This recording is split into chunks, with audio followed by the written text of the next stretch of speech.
آقا علیہ السلام نے جہالت کی بھری ہوئی دنیا میں جدید علم اور سائنسی تحقیقات کا دروازہ کھولا، اور آج انسانیت جس مقام پر علم تک پہنچی ہے، جس مقام تک، اس مقام تک پہنچانے کا دروازہ کھولنے والے تاجدار کائنات ہیں۔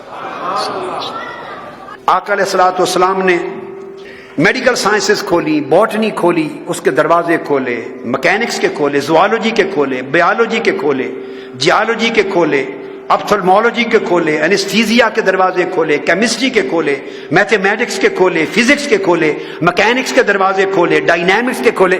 میرے پاس ٹائم نہیں ہے کہ میں اس میں سے ایک ایک سبجیکٹ کو بھی کتابوں سے بیان کروں، یہ سب کچھ بیان کیا، یہ کتابیں پڑھی ہیں ساری، ان کے اندر درج ہے۔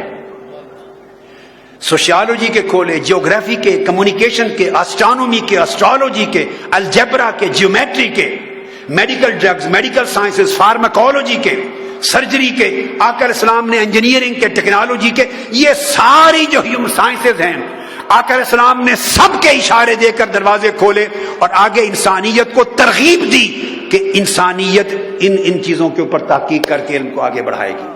آقا علیہ السلام نے پوری سوسائٹی کو، کمیونٹی کو ایجوکیٹ کیا اور ایجوکیشن سسٹم انفورس کیا۔ اس معاشرے میں آقا علیہ السلام آئے، لکھنا پڑھنا کوئی نہیں جانتا تھا۔ بلازری نے فتوح البلدان میں لکھا ہے، میٹروپولیٹن مکہ 10 لاکھ کی آبادی تھی، صرف 15 آدمی 10 لاکھ میں ایسے تھے جو دستخط اپنا نام لکھ لیتے تھے۔ ایسے معاشرے میں حضور علیہ السلام نے علم کا دروازہ کھولا، علم کو نظام نافذ کیا اور اتنی ترجیح دی کہ غزوہ بدر میں 70 قیدی کفار مشرکین 70 قیدی آئے، ان کا جو رہائی کے پیسے ہوتے ہیں، آقا علیہ السلام نے فرمایا جس کے پاس پیسے نہیں ہیں وہ میرے شہر مدینہ کے 10 بچوں کو جو پڑھنا لکھنا سکھا دے اس کو بغیر پیسے کے آزاد کر دیا جائے۔ پھر عبادہ بن صامت کہتے ہیں کہ اصحاب صفہ میں لکھنا پڑھنا، ریڈنگ اینڈ رائٹنگ، اس کی باقاعدہ اسپیشلسٹ اپوائنٹ ہوئے اور تقرری ہوئی عبادہ بن صامت کی۔ پھر آقا علیہ السلام نے ایک بورڈنگ سکول بنایا صفہ، جو ہاسٹل بھی بنایا، رات دن بھی وہیں رہے، ان کے لیے لکھنے پڑھنے کی کلاسز بھی وہاں جاری کی، اور آقا علیہ السلام نے ڈے اسکالرز کو بھی الاؤ کیا کہ جن کے پاس تھوڑا ٹائم ہو وہ بھی آ کے یہاں لکھ پڑھ جائیں، سنیں، علم حاصل کر کے جایا کریں۔ 700 سے 1000 تک اسٹوڈنٹس اس میں پڑھے۔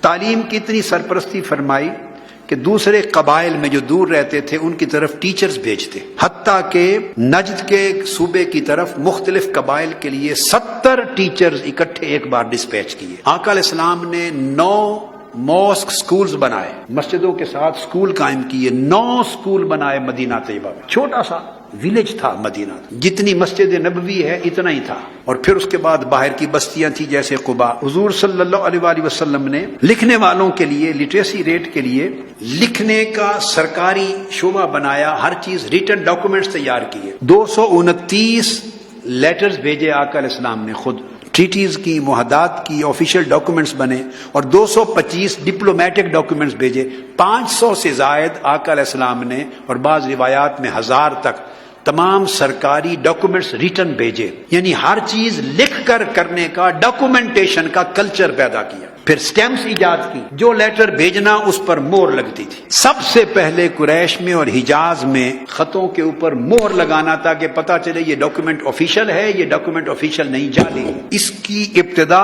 آقا علیہ السلام نے کی۔ پھر آقا علیہ السلام نے اسپیشلائزیشن شروع کروائی خاص موضوعات میں، فرمایا اس لیے سیدنا فاروق اعظم نے جو قرآن کو پڑھنا اسپیشلائز کرنا چاہے ابی بن کعب کے پاس آئے، جو لا سمجھنا چاہے معاذ بن جبل کے پاس آئے، جو فرائض وراثت کو سمجھنا چاہے وہ زید بن ثابت کے ساتھ پاس جائے، جو خزانے اور فائنانس کا علم اور اکاؤنٹنگ کا علم سمجھنا چاہے وہ میرے پاس آئے۔ اور سیدنا مولا علی المرتضیٰ نے کہا جو کائنات کا سب کچھ سمجھنا چاہے وہ میرے پاس آئے۔ پھر آقا علیہ السلام نے فورن لینگویجز پڑھائی صحابہ کو۔ زید بن ثابت جو ہے وہ آقا علیہ السلام کے چیف سیکریٹری بنے، انہوں نے پرشین زبان سیکھی حضور کے حکم پر، یونانی زبان سیکھی، گریک لینگویج، یتھوپین لینگویج سیکھی، ارامک لینگویج، سیرین لینگویج سیکھی۔ یہ بین الاقوامی زبانیں 2 سپر پاورز تھی اس وقت، ان کی اور دیگر سب زبانیں سکھائیں۔ پھر آقا علیہ السلام کی اس جگہ پر جو صحابہ پڑھتے تھے اس میں صرف قرآن اور حدیث نہیں،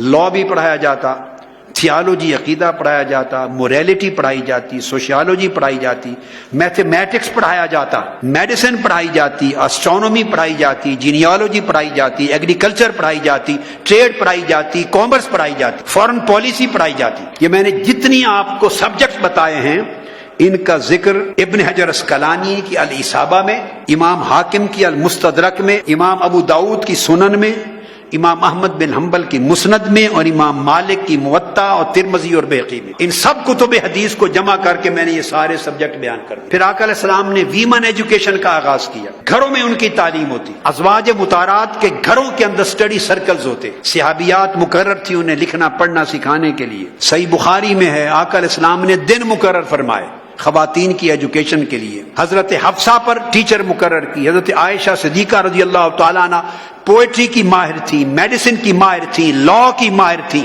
ہسٹری کی ماہر تھی رضی اللہ تعالیٰ عنہ، ہیومن سائنسز کی ماہر تھی۔ یہ صحیح بخاری میں ہے، مسند احمد بن حنبل میں ہے۔ اور آقا علیہ السلام نے فرمایا بیٹوں کو پڑھانے کا بھی اجر ہے، مگر جو بیٹیوں اور بچیوں کو پڑھائے گا اس کو 2 اجر ملے گا۔ پھر ایجوکیشن کو سینٹرل سبجیکٹ اور پروونشل سبجیکٹ بنایا، اور گورنرز کی ذمہ داری دی کہ وہ انسپیکٹر جنرل ایجوکیشن بھی ہوں گے، اور سٹی ٹو سٹی وزٹ کر کے نظام تعلیم کو دیکھیں گے۔ آقا نے فرمایا انما العلماء ورثۃ الانبیاء، صاحبان علم انبیاء کے وارث ہوتے ہیں۔ علم کو اتنا آقا علیہ السلام نے اونچا درجہ دیا۔ اس دور جاہلیت میں جب علم گالی تھی، لکھنا پڑھنا گالی تھی، اس میں علم کو اتنا ایمفسائز کرنا کوئی تصور نہیں کر سکتا۔